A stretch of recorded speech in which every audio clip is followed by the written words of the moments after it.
Welcome to the review and my sort of mini tour of Civitai AI. Um, this is not sponsored by Civit in any way. I'm just basically outlining my experience with using the software and some of the things that I've been able to generate with it, and kind of go through some of the things that I've used it. I know that I'm only just touching the surface of the things that that this program is able to do, but this is what I've been able to generate, and hopefully this will help you decide and at least maybe get you started, or maybe find and hopefully help you find some creative freedom with this software as well. So the first thing I'm going to do is I'm going to basically start by loading in a sample of a LoRa and actually get it started. Now, one of the cons about this particular software is because of the the presentation of your workspace, it may seem rather really daunting and really kind of a high sort of learning curve just to get started. And I would say it was sort of a medium sort of a curve for me. I would think it's relatively easy to get started. Now, to kind of tweak and figure out what exactly what all the numbers mean, and well, how to actually get the AI to do what you want to do. Yeah, okay, maybe that's a little bit of a learning curve. Okay, but just to get some basic images and that kind of stuff is not actually that all that difficult. Now, I'll just quickly show you just what a typical flow might be. All right, so what I'm going to do is I'm going to quickly type in something like that I want to create. So, for example, let's do something simple. I just want to make a picture of Chun-Li, from Street Fighter 2, just making a kick. Okay, and that's sort of what I'm visually visualizing in my head what I would like to like the AI to make. So, what I'm going to do is I'm going to go here and click on the my create tab here, and I'm going to load in a resource. Okay, and I'm just going to type in Chun-Li. Okay, because I'm sure that being a favorite, popular character, I'm sure some people have already built a LoRa of Chun-Li, right? Like so they've already trained the AI to identify and to basically give what the basics of who Chun-Li is, and what she looks like, different angles and that kind of stuff. So type in Chun-Li, and here we got a picture of Chun-Li.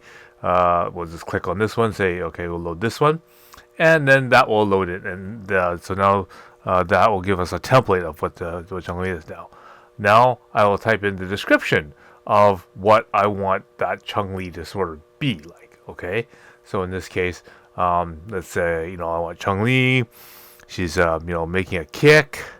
And I'm thinking of one of the stages of Street Fighter.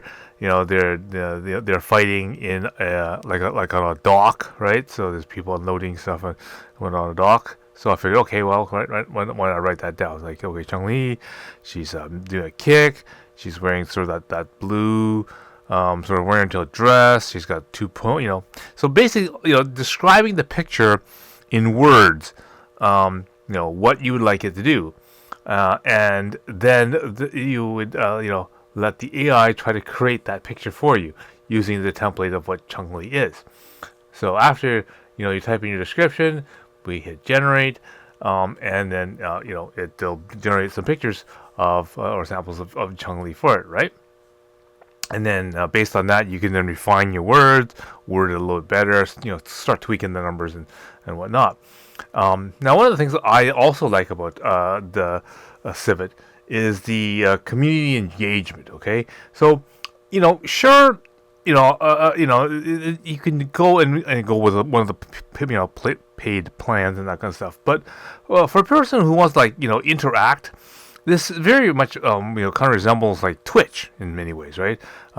They give you these like Twitch uses little bits, but this uses what they call buzz points. And as you can see that as I generate pictures, depending on how many resources I use and what kind of complexity of the things I have, that will determine how much buzz points I use up. Okay, and so the basic renders that I'm doing like right now are going to be like maybe 4 buzz points to up to maybe like 12 or 16 buzz points. Okay, which may sound like a lot.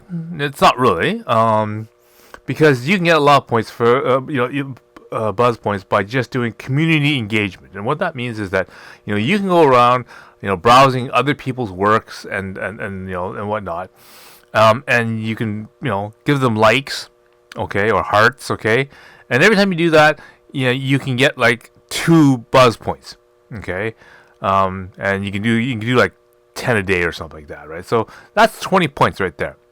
Okay, and that's good enough to render like 5 sets of pictures at 4 each at super basic quality, right? Mine right now I'm doing is like 8, so I can do 2 sets of 4. Just doing that, okay. You can also post messages or your pictures for the public to see as well. You get 25 points every day for a new message every day. All right, so that's, and again, you can do probably like 3 renders at 8 points each. So again, that could give you an endless sort of number of points and that kind of stuff to be able to do free generations like literally every day, right? So there is lots of flexibility in doing that kind of thing. And still render some pictures. So anyway, so as you can see, I've rendered some nice pictures of some Chung Li, and of course they need some to work them out and whatnot, kind of stuff like that.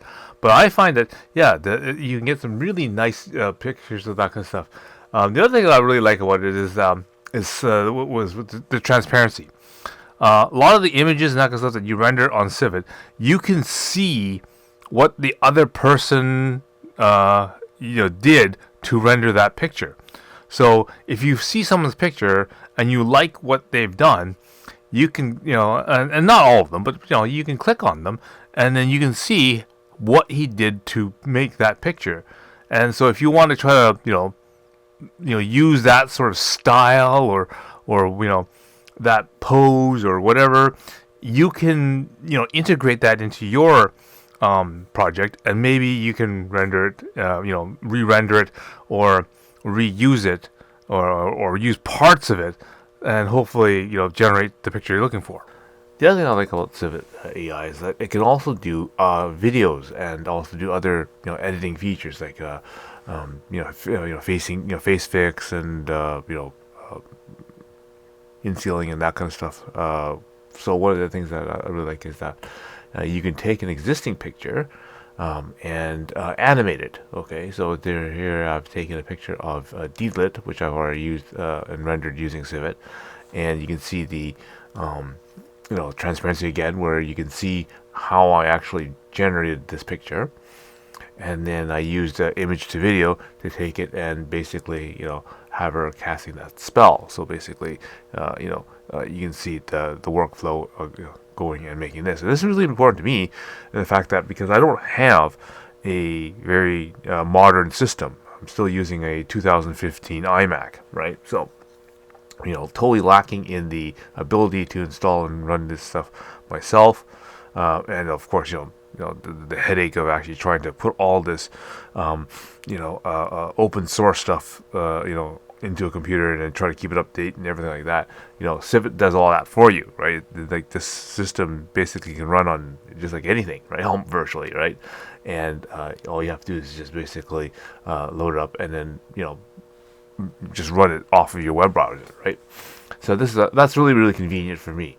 So you can see that I've got like many different types of images and videos that I've made using this program. As I said, I've only just touched the surface. Like I haven't taught, for example, I haven't made the system teach what a LoRa is and make my own LoRas and that kind of stuff yet. But I'm definitely having quite a lot of fun and a lot of resources to use to make these different images and that kind of stuff that I've done. So it's really powerful in that respect. It also is mostly because of the open source sort of commitment and things like that. It can make really nice materials which are pretty free for most things. The images that you generate can be both just regular images as well as some types of not safe for work formats, which is really which is really good. So you're not being restricted by the algorithm itself. Video they haven't done a lot with yet because the best results, as you've seen, is using Kling 2.0, and I'm sure they're going to upgrade that. Of course, that's only for regular stuff. Okay, in terms of not safe for stuff, you can. I'm sure you can use things like Wang and Huiyan and things like that. They're not as good, but they have them available. All right, so those options are there. But overall, yeah, I'm very very happy with the use of this. And again, this is a nice, good entry level sort of for people who don't really want to invest a lot, because I said there's a lot of AI generators and that kind of stuff which required you to pay to play essentially, and their trial periods are very very limited. They don't give you enough points or credits in order for you to actually really really dip your feet in there and actually try to actually do stuff. So I like this about the Civic, that you can get in there, you can play around a little bit, interact a little bit, and and actually be able to basically do a lot of things without actually really having to pay too much. It's a really really good in that respect. Okay. The only other thing, if I had to say anything about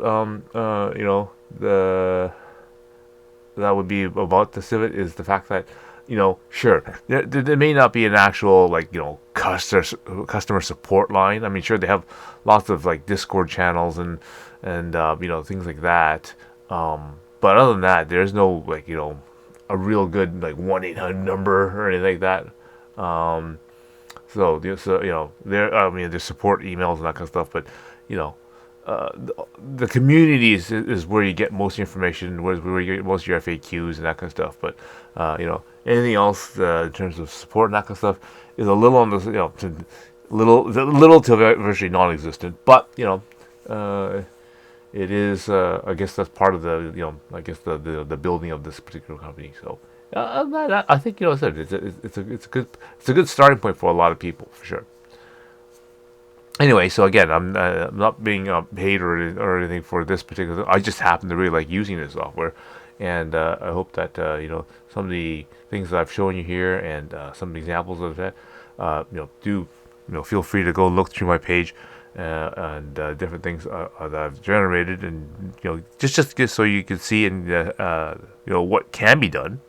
And hopefully you'll be able to creatively build things for yourself. All right. If you found this video useful, please click like and click subscribe, because that definitely helps with the YouTube algorithm, and enjoy the content. I do have a YouTube channel which talks about the history of anime and that kind of stuff, as well as I have more examples of what I generated with AI using anime and that kind of stuff there. So do check that out. You can also support me with Patreon or PayPal. Links are below.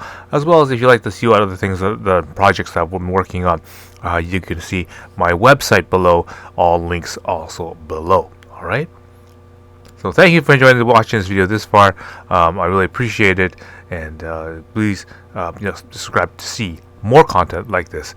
And until next time, I will see you again.